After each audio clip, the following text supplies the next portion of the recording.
Good morning and welcome to Radio Friends on Friday, April the 24th. Pleasure to have you with us today.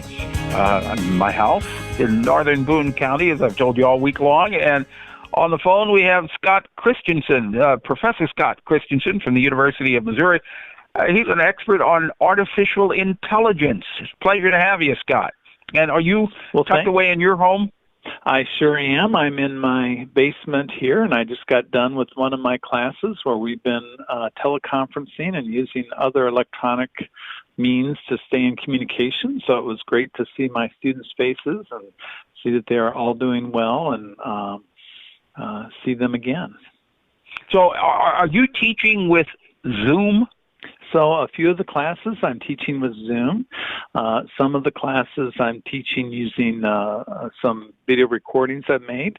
And then other classes we're using some technologies such as something called Slack, which is maybe familiar to some of your listeners. It's kind of like instant messaging, email, all bundled up into one. And also similar to Microsoft Teams. And so we're using a combination. So we're kind of trying to shake things up.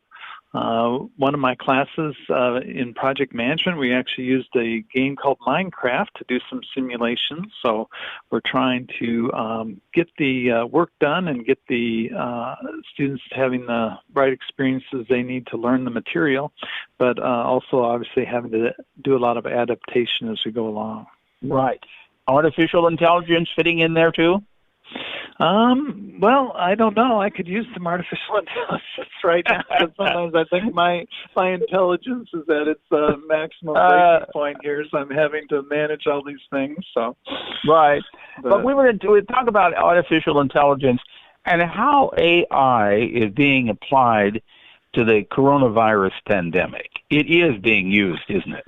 It sure is. And if you remember when we talked about AI before, often we're talking about a narrow form of it called machine learning, and it's where machines can use past information to kind of predict what the future might look like or probabilities about the future.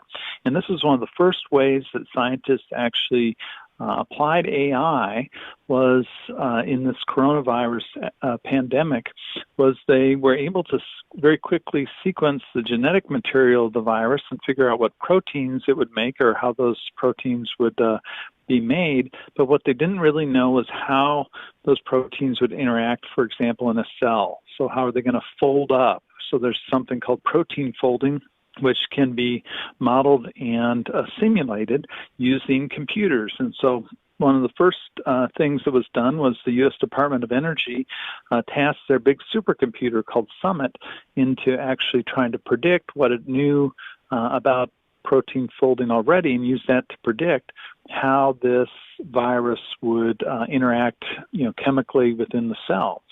And it was kind of interesting because not only was this big supercomputer being used, but it turns out computers from all around the world were being used. There's an interesting project called Folding at Home. And if your listeners want to go to Folding at Home, I think it's .org, but they can find that if they just search on Google, Folding at Home. And this actually allows you to lend your computer time. So, those times when you're maybe just doing something idle or writing an email and not really using all the computing power of your PC, you can actually lend that to these scientists, and they use it for not just this virus, but all sorts of research to try and figure out and model how proteins fold. So it's an interesting area for cancer research and other areas like that. So that's actually kind of neat that we can participate. You're saying that you can go to, what is the website? It's Folding at Home, and I'll put all the things that we've referenced here at that learningabout.ai, and so that your listeners can go there. Folding at Home, and you can lend the use of your computer to the supercomputers around the world, and it will use the unused portion of your computer at that time to help solve problems. And actually, it creates, with you and all the other people around the world, it kind of creates its own supercomputer. So it is. I just looked it up. It's foldingathome.org. So do you know when your computer is being used with a group of other computers?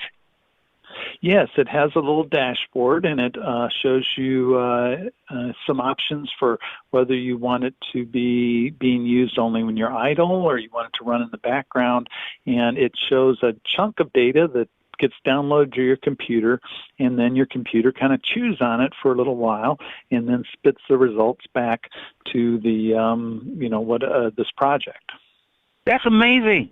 That's absolutely amazing. So you have to keep the computer on, though, to do this, obviously.